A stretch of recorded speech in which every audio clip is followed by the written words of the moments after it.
Hello friends, कैसे हैं आप लोग। उम्मीद है फिट हैं, लाइफ एंजॉय कर रहे हैं। फ्रेंड्स, डिटेल से वीडियो शेयर करेंगे टोबैको प्लांट्स के अबाउट, और आज हम इनको सीड से ग्रो करने जा रहे हैं। आप इजीली इनको रूफटॉप पे मैनेज कर सकते हैं, चाहे आपका रूफटॉप हो, बालकनी हो, टेरेस हो। आप इनको मीडियम साइज़ गमले हो या बड़े साइज़ के गमले हो, आप कहीं पे भी इनको एडजस्ट कर सकते हैं। अब ये टोबैको के सीड्स हैं जो इसके सीड पॉट्स के अंदर हैं। जब इसके प्लांट्स ड्राई होने लगते हैं तो इसके जो जितने भी सीड पॉड्स होते हैं उसको आप कलेक्ट कर लेते हैं। इसके अंदर बहुत सारे सीड्स हैं। इसके सीड्स बहुत ही छोटे छोटे से होते हैं, बिल्कुल आपको फिज़िकली फील भी नहीं हो रहे होते। ब्लैक कलर के छोटे छोटे से सीड्स होते हैं, और एक सीड पॉड्स के अंदर इसमें कम से कम 100+ सीड्स होते हैं। आज हम इसकी पनीरी बनाने जा रहे हैं और इसको हम गमलों में ग्रो करने जा रहे हैं। अगर आप भी पनीरी बनाना चाह रहे हैं तो मिट्टी का गमला यूज़ करें, बड़े साइज़ का गमला होना चाहिए। जैसे वॉशरूम का टब होता है, बाल्टी होती है, टब होता है, बड़े साइज़ का वाइड होता है, उसमें आप बिल्कुल सादा सी मिट्टी फिल करें। फर्टिलाइज़र अगर आप चाहें तो थोड़ा सा ऐड कर सकती हैं, अगर नहीं भी चाहते तो कोई इशू नहीं है, क्योंकि सीड को जर्मिनेट करने के लिए आपको फर्टिलाइज़र रिक्वायर नहीं होता। आपको सिर्फ सादा सी मिट्टी चाहिए होती है, ह्यूमिडिटी रिक्वायर होती है, और अच्छा सा पॉटिंग मिक्सचर चाहिए होता है। इसके अंदर हमने वेल ड्रेन्ड सॉइल यूज़ की है, बिल्कुल सादा सी मिट्टी है, और इस तरह करके हम सीड पॉट्स को हाथ से जब मैश करेंगे तो जितने भी सीड्स होंगे इसके ऊपर स्प्रिंकल हो जाएंगे।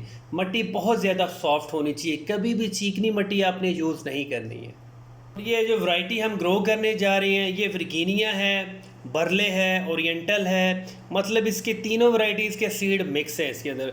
कुछ सीड्स हमने इसके मालब्रोरो के भी यूज़ किए थे, लेकिन अब 100% कन्फर्म नहीं है कि कौन से सीड जर्मिनेट होंगे, कौन से ख़राब हो जाएंगे। सीड्स आपने इसके डायरेक्ट लगाने हैं। सीड लगाने के बाद बिल्कुल सॉफ्ट सी मिट्टी लें, पाउडर वाली मिट्टी लें, उसको हाथ से इस तरह स्प्रिंकल कर सकते हैं। मतलब सीड्स को आपने सिर्फ़ और सिर्फ कवर करना है। अगर सीड्स के ऊपर 1/2 इंच की मिट्टी की लेयर भी आ जाती है तो कोई इशू नहीं है। अब यहाँ पे ये भी बहुत सारे क्वेश्चन करते हैं, क्या हम कोकोपीट यूज़ कर सकते हैं, पीट मॉस यूज़ कर सकते हैं। वो भी आप यूज़ कर सकते हैं, कोई इशू नहीं है, लेकिन इसके सीड थोड़े से हार्ड होते हैं, इतनी जल्दी इनको फंगस नहीं लगता। अगर आप चाहें तो बिल्कुल सादा सी मिट्टी से भी कवर कर सकते हैं। सीड कवर करने के बाद सबसे जो इम्पोर्टेंट चीज़ है वो है ऊपर से आपने पानी को शावर करना। कभी भी बॉटल से, जग से पानी को फ्लड नहीं करना। अगर आप इस तरह पानी फ्लड करेंगे तो सीड सारे ख़राब हो जाएंगे। आपने इस तरह बिल्कुल नोज़ल से स्प्रिंकल करना है, वो पानी को शावरिंग करनी है, और इस तरह शावरिंग करनी है कि जो गमला आपने यूज़ किया है, जो उसकी अपर सॉइल है, उसको आपने एक बार मॉइस्ट कर देना है। अगर वो थोड़ी सी वेट वेट भी हो जाए तो कोई इशू नहीं है। और जब तक आपके सीड जर्मिनेट नहीं होते, आपने गमले की मिट्टी को सिर्फ़ और सिर्फ मॉइस्ट रखना है। दिन में चाहे 10 बार भी आपको शावरिंग करनी पड़े, आपने लाजमी शावरिंग करनी है।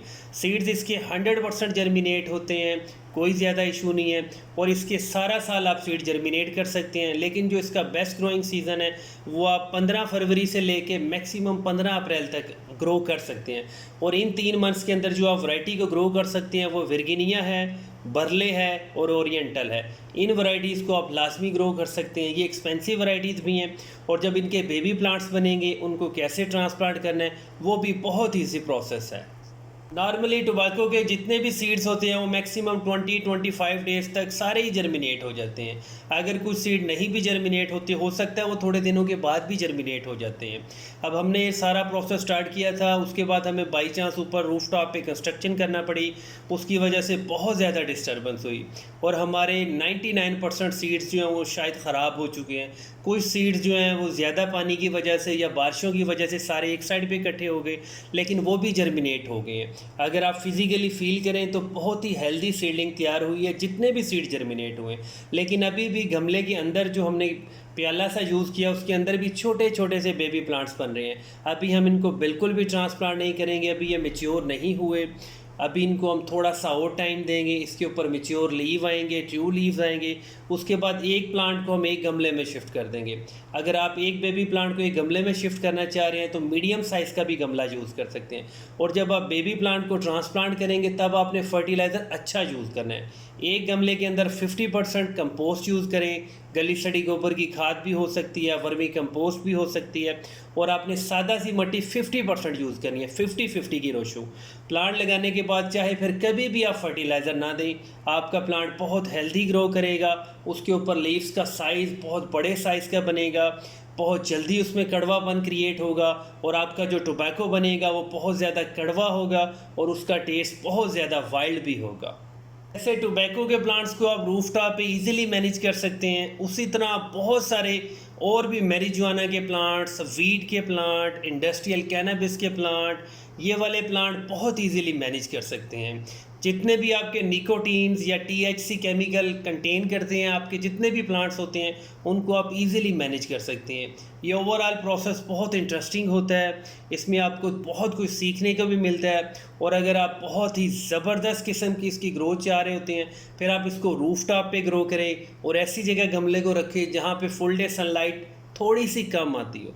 मतलब फुल डे सनलाइट ना आती हो, 2 4 6 8 10 घंटे की अगर धूप आती है तो बिल्कुल बेस्ट होगा। अब ये जो प्लांट आपको नज़र आ रहा है ये 100% ब्राज़ीलियन मैरिजुआना का प्लांट है, जिसको आप वीड कहते हैं, जिससे हैश बनती है।